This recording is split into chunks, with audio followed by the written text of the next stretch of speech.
welcome to another exciting episode of the Andre the Beast Crayton Show, where once again, the beautiful Yolanda M. Smith, the queen of branding for success. Did I get it right?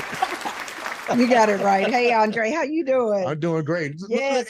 As long as I don't mess that part up, I got a great day. Hey, long as you get branding in there, we're good. You know, I am the brandtherapist. So follow me, the brandtherapist, on Instagram at IG at branding for the number for success. Yes, yes. And be sure to like, share, subscribe, and comment on our show, because today we giving them the business. We're giving them more than a business. We're giving them 10 years of experience in the entertainment of sports, broadcasting, radio, and really one of the chief pioneers of the podcast industry. We have on the show, I'm blessed to have him on the show, Rude Dogs Only, the Rude Dog Shows Only, Rudy Reyes. Welcome, Rudy, to the show. Thank you for being with us. No, thank you guys. I certainly appreciate it. Yeah, everybody can go check out therudedogshow.com and follow me on social at Rude Dog Reyes. Love talking sports. That's right. Whatever else seems to pop up in your mind. So let's just get right down to it.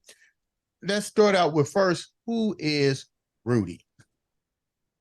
That is a long-winded answer. I don't think 30 minutes would encompass that, but I'll give you the short version.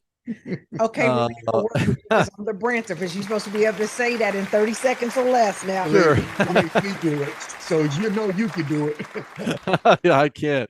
I come from a very humble background, from a very poor area. Fun facts, I'm a twin. Wow. So that certainly brings another dimensional piece of the conversation. I'm also born on 9/11, which also is a very heavy piece of conversation we could dive into as well. I am a broadcaster, producer. I'm currently on iHeartRadio. I cover all the California national news that transpires from 12 to 4 p.m. and soon, hopefully next week, maybe the week after, covering Ventura County for iHeartRadio as well, taking care of everything from Cowboys training camp on through everything else going on in the city and county of Ventura, including Los Angeles. Can I get a pass to go to that Cowboy training camp? You're going to have to wait in line, because I haven't gotten my answer yet. When I get my answer, diehard, okay? Just know now he's a diehard Cowboys fan. I might have to carry your bags on that one. So, well, if I can hear back from them, maybe they'll give me 2. So if that's the case, then you can carry whatever bag you want. It can be the lightest bag. So, Rudy, you've been in the broadcast industry for quite some time, and you are definitely what I consider a pioneer of the new radio, which is podcast. But take us down. How difficult was it to get into the field from the get-go? You know, I didn't really. No one said, "Hey, here's your golden ticket. You know, here's the way you can get into broadcast. Here's a way, a segue into radio or television or basically broadcast media in general." I had just simply forged my way through with interviews and content and conversation and being my own marketing and production crew, kind of all rolled up into one, including talent acquisition of, past former and current players. I just thought, you know what, I'm going to turn my fandom into a passion and remain objective and become more objective. And I've learned so much since then, almost 10 years in the industry as a whole, starting from basically nothing but a concept, turning a childhood nickname into the rudedogshow.com, which is what you guys see now. Tell me about that childhood nickname. We talked about that. I'm going to let you explain that part. I'm not going to tell that. The Rude Dog? Yeah. Yeah. So, okay, everybody's probably heard of the Rude Dog cartoon and whatnot, and that's great for fantasy and great for kids and all of that. But it was something that was dubbed by someone that I knew, and I just thought to myself, okay, I wonder if people would take this the wrong way, or if by contrast they would understand what that actually means. Now, I'm not rude, obviously. I'm pointed when I need to, but I'm not rude. So I thought that by contrast, I would use that name in conjunction with what I was doing. And I thought that by having 3-hour podcast when I first started this, that it would be a way to capture the essence of who players are outside of just putting on a helmet and cleats and all the equipment that they need, hand warmers and all of that good stuff, to really understand who these guys are. So I said, well, if it's a 3-hour show, the light came on in my head. I said, well, why not call it the Rude Dog Show? And yeah, again, here we are. This is where we're at. You say you said you got a twin. I didn't know this. So are you guys any alike at all besides looking at like each other? Really? Well, we do have some, yeah, we have some similarities, of course. All twins do, whether you're paternal or if you were identical. But we are paternal, so we do have some characteristics that are similar and others that are not. He's a huge Chiefs fan, and he looks through those arrowhead-shaped glasses. Now, check this out. I had a whole bunch of twins that went to, when I was in high school, had like, I think 4 sets of twins and 4 sets of, is it quadruplets? Yeah, the fours. Yeah. Yeah. And they used to change classes with each other. Yeah. Like if somebody, I did that too. Did you guys ever, you could tell now. We did, and it failed. Yeah. It failed epically because he failed to turn in the homework that I had completed in my class, but yet he didn't do his homework in the class that I went to. That's why he decided it might have been his idea to do the switch, huh? Yeah. It certainly was, because he felt that he got the credit for my homework, and whereas it was done the night before. So our plan fell apart very quickly. So much so they brought us into the office and basically scolded us for doing it.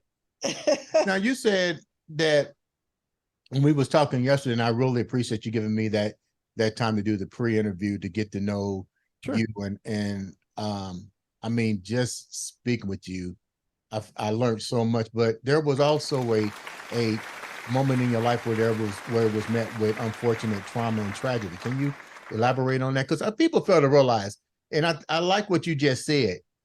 You took a concept, an idea, and you ran with it. I think a lot of people don't do that with themselves. They're a little bit more timid and afraid, but you did it. But then there was a little bit of, we all run into that offset. Can you share with me the audience a little bit about that? Oh, certainly.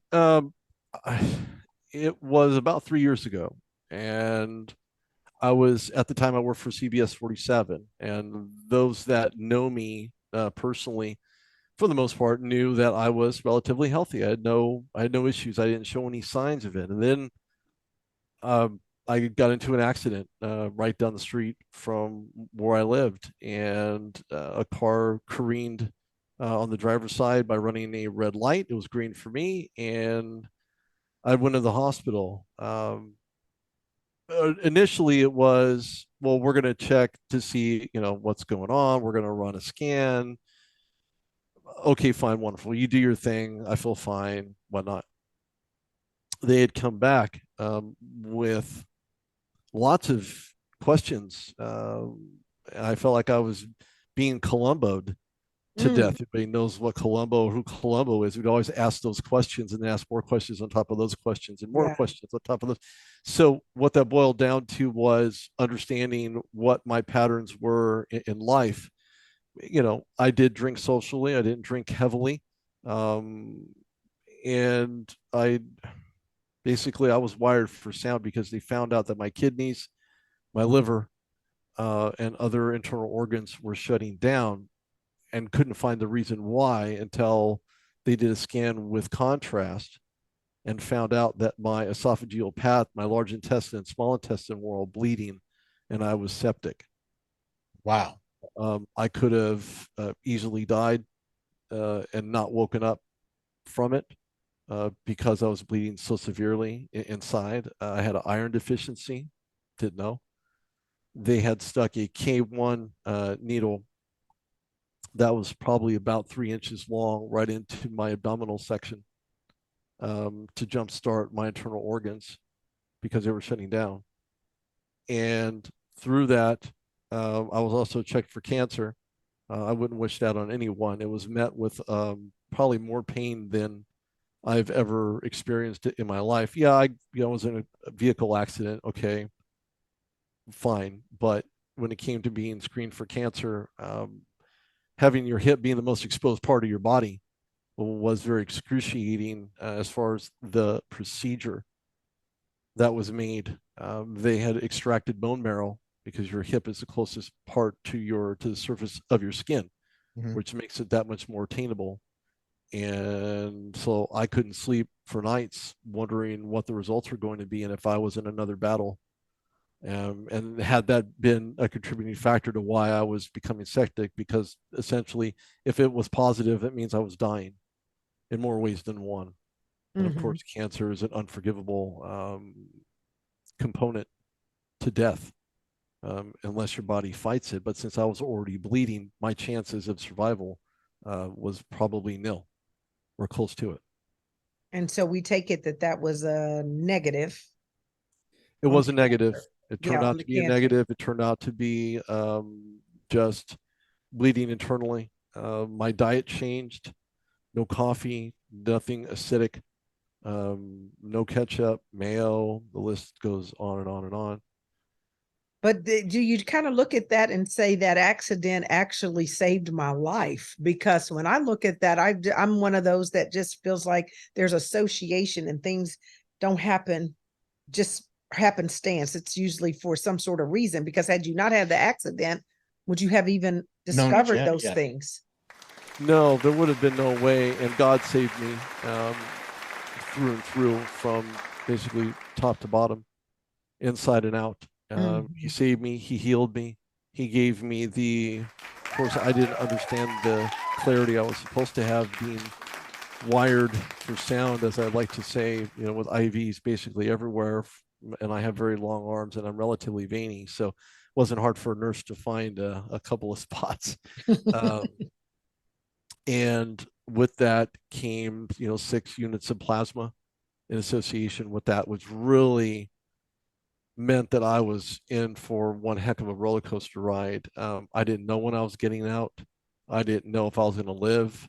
I had my 2 youngest children, my daughter and my son, were at odds with one another, and I had called them from the emergency room, basically telling them that if I don't make it, I want them to make sure that they stay in touch, and that they love one another, and to hug and make up. Something that you shared with me yesterday, not only during that trial point of your life,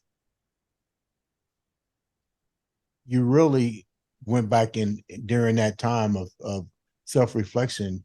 You realize that who your friends are. Share that a little bit with me. I thought that really touched me, because you being who you are, you're around multitudes of people, and you would think that same gravitational pull would have stayed there. I'm not going to tell the story. So you trying to say that in your glory, yeah, okay.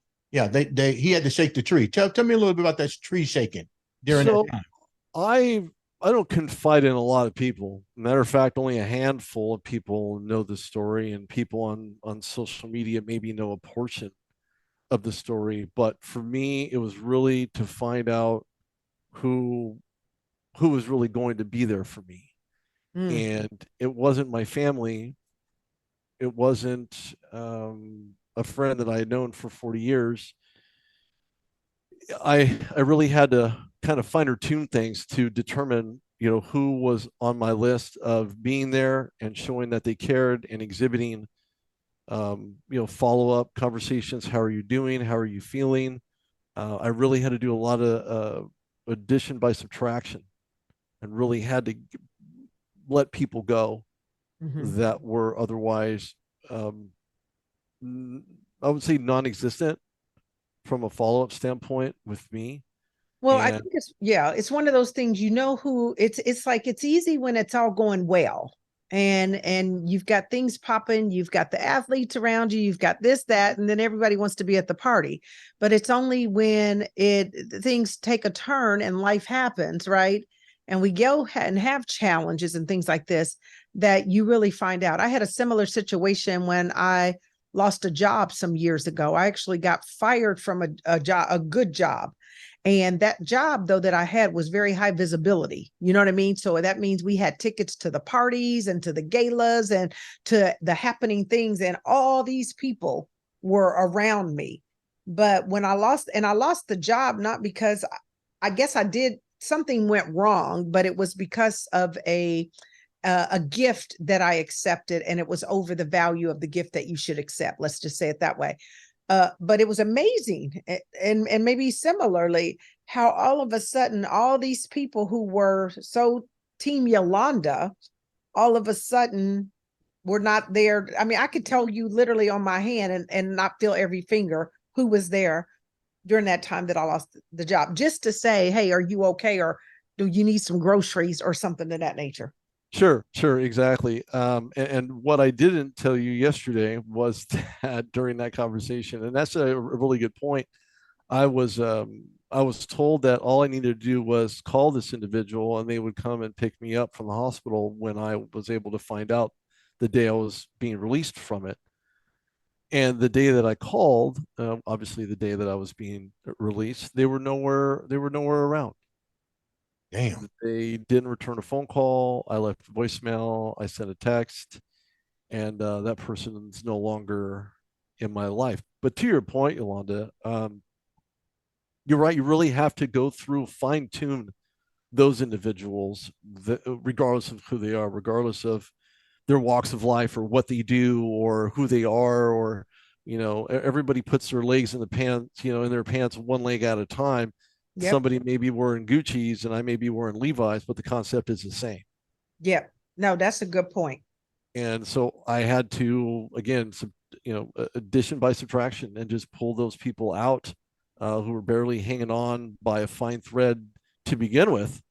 And then without follow-ups, without showing any genuine concern whatsoever, will find themselves on the outside looking in, instead of being a part of whatever inner circle that they claim to be a part of. Yeah. So Rudy, out of that, we won't stay too much longer on this topic, but I'm just curious. It's a two-part question. Without mentioning their names, so to speak, which one of the individuals disappointed you the most? The second part of the question is, after you get through all this ordeal, how do you reevaluate moving forward?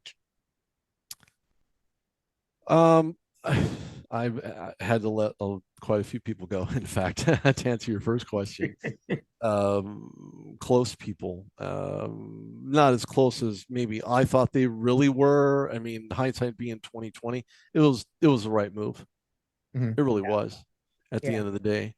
The second part of that question is I had to evaluate who was there for me, and I can't even count on one full hand who they were. All I know is that they were there. Yeah. And just like an elephant, I don't forget. Maybe that'll change if I ever, heaven forbid, come out with Alzheimer's. But for the most part, I don't. I can only recall just a few people that are still there to this day. So again, it's reevaluation, it's understanding who's there, who's not there, and not to focus on them, but to focus on the healing process. What does that look like for me? Right. What does that look like for the rest of my life now that I've changed all types of dietary fundamentals that I knew were just a part of it? And that process took a very long time. I've had So how did you maintain the career throughout this ordeal, or how did you, what was that part? Are you reading my mind? Yeah. I mean, we have worked together for a while. Yeah, because I mean, it does it sounds happen. like that's pretty serious. But in the meantime, I'm assuming you had been running podcast or working at the station or doing. Sure, I was prior to that accident, prior to being put in a bed and whatnot. I was very active. I was scheduling interviews. I was still talking to some athletes, not telling them where I was at or what I was doing, just kind of following up to see how they were doing and so on. And the question I would always get from them was, "How are you doing?" I said, "You don't have enough time for me to tell you that." I just thought I would call and see how you were doing and what you're up to, and if we can schedule out having a conversation within the next couple of weeks. And that's basically it. I use some more recent postings and utilizing social media as a very surefire way to keep yourself ahead of the game, ahead of the curve, Yep. keeping, because again, it's all top of mind awareness. That's really what it is. Yep. And when you're at events, you get all the likes, you get all of the love, you get all the thumbs up, you get all the retweets and likes on Twitter. And, it's just a whole nother animal altogether once you're Curious, able to have you- navigate yourself out of it. Yeah. Have you adopted the new social media platform Threads? Who hasn't? I'm just asking. Who hasn't? Yeah, I did. Who hasn't been? That adoption was fast. Wow. It was faster than adopting a dog. I mean, not that I've done that, but I mean, for people that do that and adopt animals, I'm sure going to Threads was probably easier than adopting an animal. No, speaking of animal, Twitter's an animal. It always has been since its inception. It became more so on Twitter because Elon Musk owns it. No further commentary on that, but I think Threads is probably the next piece of the evolutionary process from a social media perspective. Yeah. Speaking of the social media aspect, let's talk about you. We talked about this yesterday. You start interviewing athletes. You take an idea, you think about it, it manifests, it comes to life. Tell me the big moment in your life when you seen this vision come to reality. Like, two-part question to that. And who was that individuals? I give you 3 individuals that you went to and you was like, oh my God, I got a chance to, because the whole idea with broadcasting and even podcasts is that special guests or that one interview that you just go, oh my God. I got a yes, right? Yeah. There's quite a bit. I think to answer your very first question, I believe the acknowledgement by the Pittsburgh Steelers allowing me to attend training camp in 2014 was the first aspect that just kind of drove the next railroad spike into the ground, because that next spike was having a photo taken of me that's still there at Steelers.com lore somewhere. You can find on the RootDogShow.com of them taking a photo of me wearing slacks and a dress shirt when it's 100 degrees outside and very humid on the last day of training camp for the Steelers. So that were you interning then, or was that intern? Oh no. It was just because I was part of the media. And at the time, I worked for an ESPN affiliate in Pittsburgh, but remote, before remote jobs was even a thing. But I did it on a remote basis. And the second part of that question was, who was the first, real true test? Of course, I fumbled that. And when I say fumbled it, I fumbled it like Jerome Bettis did in Indianapolis. Oh, watch it. During the AFC divisional round game, headed by Ben Roethlisberger under center when Jerome Bettis coughed up the ball. But no, Jerome Bettis was my very first big time interview. I know his agent still. I still retweet Jerome's stuff. I saw that 2015. Yeah, he's fabulous. Absolutely wonderful guy, wonderful human being. Went back to get his bachelor's degree from Notre Dame, where he went to school at, and of course the movie Rudy with from Notre Dame and so on. Just, I don't know, it just kind of rang true. So good conversation, great guy. Wheels on the Bus. Did you bring up the fumble? Strong. Yeah, he fumbled at the line. If it wasn't for Ben Roethlisberger, that would have been a surefire touchdown, and Steelers would not be winners to Super Bowl 40. Did you bring it up to Jerome? Like, hey, what was up with that fumble? No. no. But what I did ask him, yeah, exactly. What I did ask him, I didn't want him to hang up on me, so I didn't get to ask that question. What I did ask him was, how did it feel to run over Brian Urlacher when the Steelers went to visit the Bears Oh yeah. during that Super Bowl run, and Brian Urlacher folded like a deck of cards. I'm sure he wakes up thinking of that every single day of his life. But no, in all seriousness, Jerome Bettis, just a class act guy. Loved speaking with him. Had the pleasure when I was in Pittsburgh on the training camp field interviewing the great Heath Miller. I think he's great. Maybe his numbers don't reflect that, but just an outstanding guy, great athlete, and just a good person overall. He's a good human being. Yeah, you're right. He Yeah. absolutely is. And then interviewing G. Archer, who went to Michigan State. The Steelers shouldn't have drafted him at all. I think they were trying to pull a Chargers with an Eckler, kind of back. That didn't work out too well. And of course, he never played anywhere again, for that matter, which is sad. But no, just I think Jerome Bettis was by far the pinnacle of a post training camp get, as they say in the industry. Man, that's a great get. Yeah, it definitely was a great What get. was a not great get? Oh. Who was the person you might have interviewed and go, damn, I hate I had to interview that dude. I can't. I can actually see his name teaser with it. because he snubbed me big time. Who was it? It was Tony Jefferson of the Baltimore Ravens. Okay. And I was at the 2018 SB Awards near LA Live, and Tony Jefferson was walking by, and of course he wasn't the best at his position. He was good, but he wasn't the best in his position. I'd rather have interviewed Troy Polamalu, but that's just me, or Ed Reed for that matter. And he was talking, and I said, "Hey, you want to get? Would you? I'd like to interview you, even though I'm a huge Steelers fan." And he said, looked at me straight in the eyeballs, and said, "Nope." I said, "That's fine. Next." Here comes Mike Conley, then of the Utah, the Memphis Grizzlies, before he transferred out to Utah, dressed like he ripped his mom's curtains off the wall and decided to make a suit out of it. No, great guy. Love talking to Mike Conley. Fabulous. Man, Akbar from American Ninja Warrior. Akbar's back, by the way, if anybody Really? didn't know that. He's back at American Ninja Warrior working next to Matt Eisman. Okay. So I asked him to give me a little bit of what it sounds like on American Ninja Warrior, and Akbar is fabulous. Just such a great guy. Great guy.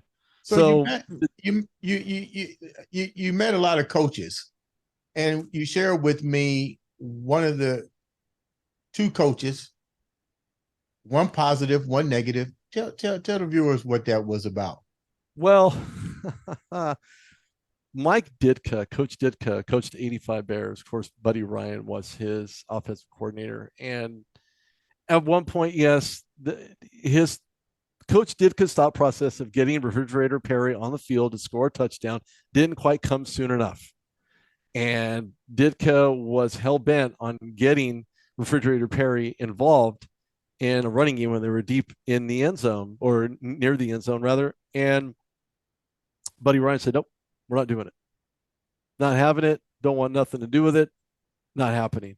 So Coach Ditka very upset about that, and furious, in fact. And I'm still sure to this day that I think Coach kind of has a little disdain for that decision-making process. Wish he had added some time to put him in, because I'm sure he would have. Eventually he did. Refrigerator Perry did get involved in the offense and did score, but a beast on that defensive line, a super beast. And I don't want to say he let me down, but we were talking about broadcast. He didn't want anything to do with it. He had no love for the conversation. He didn't want to talk about it. It was not something he was willing to give information about. He just did not want to talk about it. He thought I was scamming him because I wanted to talk to him about broadcast. and then he hung up the phone, which I thought was a little, I don't know. You should have kept the caller ID thing saying that you did talk to him. Yeah. Your time has been exceeded. I decided to hang up the phone. Yeah. So it's kind of a 2-in-1. It was good, but it was bad. So what's next for you? Well, man, that's a very open-ended question. I wanted to work for the NFL Network for some time. And what I didn't mention yesterday, which I'm going to mention today, Go right There's so ahead. many different things that have transpired in life in general. When I first started kind of going retro a little bit, I had an interview with the LA Lakers as the in-arena host. And what that encompasses is somebody who says, "Welcome to Lakers halftime. Make sure you have your tickets out, and you could win up to $100, or if you have ticket number such and such, come on down. You get to shoot for $5,000 on the floor, or whatnot." And I had an interview. They actually pulled me in and interviewed with me and made me recite what I already remembered. Because they had emailed me the format in advance saying you need to memorize this to have the interview, to have the conversation. And sure enough, I did it. I didn't get the job, but I did pull off the interview, and I thought it went fabulously. Now, contrast to that, everybody else who had showed up was showing up in Lakers gear, which is fine, I guess, but not for an interview. I think one would think you're going to dress up, you're playing the part. Right. Well, I didn't get the job, and I guess somebody else did. Maybe one of those. You didn't wear the Lakers outfit. Yeah. Diehard Lakers outfit guy. Maybe if I had showed up with a Magic Johnson jersey and maybe some Lakers shorts, or some Jordans or something, I don't know. I could have gotten the job and pulled it off. But I didn't get it. But I was called by the LA Lakers and telling me that as much as they appreciated me coming down, it was a no. Good thing. Good things happen for reasons that are unknown. That gig was only an annual gig, so it wasn't an ongoing year after year after year, like you'd be the guy for many years to come. So you had to interview for that position every year. Basically, yes. Mm-hmm. So, yeah. Rudy, you got a podcast show, 10 years strong, pioneer in the making, done. How hard is it in today's, let me do a two-part on this. Crowded environment. Yeah, it's clearly everybody who has a microphone is doing it. What actually, in your opinion, defines a good podcasting show? How did you do yours? Where do you see podcasts going in the future? Well, I put it this way. We talked about this yesterday in some detail. You can have all the fancy equipment you want. You can have the $1,000 camera. You can have the $500 microphone. You can have the $70 mixer that plugs into your computer with a USB port. You can have all of that. That's great. That's great. Glad you have it. But do you know how to use it? Okay, well, maybe not. Maybe you do. But at the end of the day, it's really about the content. It's about the quality of the content. And I'm a firm believer in quality over quantity. Always have been, always will be. And when I started this, my quality was, I'll be honest, it was like 2 cans in a string. It was pretty bad. It was bad. It was. You have good content. Yeah, I mean, there were 2 empty tomato cans and a piece of string, and I was supposed to hear the other person by sticking the phone up to it. But it didn't work that way. What I did have is a 13-inch netbook, an inline microphone that's stuck on the side of this computer. It didn't even have an operating system. And I tried to run updates on it. That failed miserably too. So I had to stick the microphone end part right here, that little vocal port there you see on the right-hand side, stick it right into the microphone inline part and the other part inside of my ear just to hear and just to be able to record. And I used Audacity in its early format to interview players with. That's what I had. That is all I had. All of it. Come a long way. I've come a long way. You can see by the headset. I have another microphone that I use. I use that for my reporting. I have inline mics. I have equipment. When I go to Super Bowls, when I go to media shows, when I go to galas, I have my arsenal in a bag, just one bag that has multiple compartments, but I have everything I need. Nice. So from that standpoint, those are the weapons that you need on top of the content. But how do you build the content? You build the content by Again, it's all very meticulous. I do my own recording, my own editing, video and audio. I do all my social posting. I use all the hashtags for search screen criteria. I built my website by myself. I built my Facebook page by myself, Instagram by myself. I've done all of this on my own, and I continue to do so. Why? Because it's done the way that I want it done. Now, if I'm a big production studio like ABC or CBS, I'm putting my trust into their departments, or department rather, to do what I want to be done. But am I ready to relinquish that kind of control over something that I've already mastered? Probably not. I'm probably not on that. I'm not at that point where I would actually just allow someone to just take it all over. Oh, do whatever you want. No, I don't work that way. As far as podcasting and the direction and where I see it going, right? Everybody and their mother, grandmothers, they all have their TikToks and their pods, and you can have a hour-long conversation easily. As long as it's entertaining, people will stay tuned to it. Unfortunately, our mental capacities, at least the audible ones, only last about 15 minutes. So when you push 30, you're pushing the envelope. People may not actually tune in because they're tuned out. Too long. Because it's too long. It's too much information, and people have the short attention spans. Unfortunately, that's the truth. That's just the way it is. I was telling somebody you had 7 seconds to capture somebody's attention, right? Our attention span today is shorter than that of a goldfish. That's actually documented.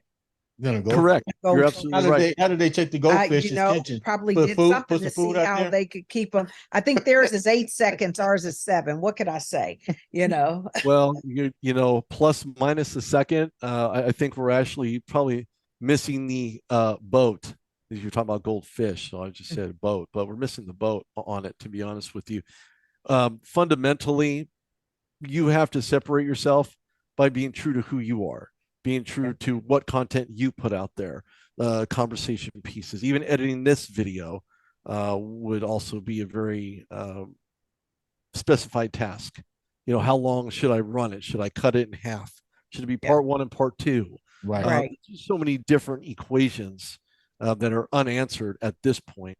But what we can do as podcasters, as broadcast media members, is to make sure that the content is great, and that it's solid, and that it's eye-catching, and that it's entertaining, and it's funny, and it's informative. I know some people don't like watching a bunch of monologue. People want action and guns and explosions and suspense, keeping you on the edge of your seat. Well, this is really probably none of that. But what it does give you, it gives you a ton of insight. It's informative. Hopefully it's been entertaining. I've been entertained, and I think it's fun, and everybody should check you guys out on a more frequent basis, and maybe have your own show on a local station somewhere in relative nature to where you are. Now, you shared something with me before we wrap up. You shared something with me, and I thought it was really profound. And I said, because I'm new at this, and I shared that with you, how long we've been doing it, and still trying to, learn from the best. And naturally, you are one of the best. And I asked you a question about monetization. And you shared with me, I'm going to let you tell it, because I thought it was really good. Monetization is great. I take nothing away from people trying to make money off of their time. If that's valuable enough, if they believe, based on content, based on conversations, based on the social media feedback, if there is any, if it's even applicable to what you're trying to accomplish, if you even care, for that matter, that really is something that will come to you. Money will come to you. I've always believed that if you have passion and you exhibit that passion, the money will come.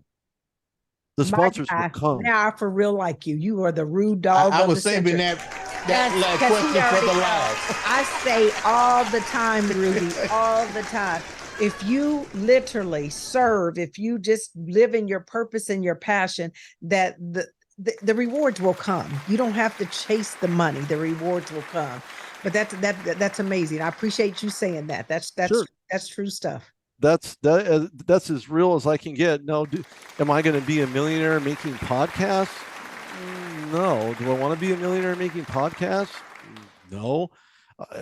Do I do I do this because I love it and I enjoy it, and being able to really find out about people and who they are and what they represent, and what moves them, what drives them, what gives them the perspectives that they have. That's the information that everybody either wants to emulate, which makes it their own, or take words of wisdom and utilize that in their own individual lives, and maybe learn something to enrich that. Because I think this statement of, we need to be a better version of ourselves, I think it's used all too much, but it's still very true. It's very accurate.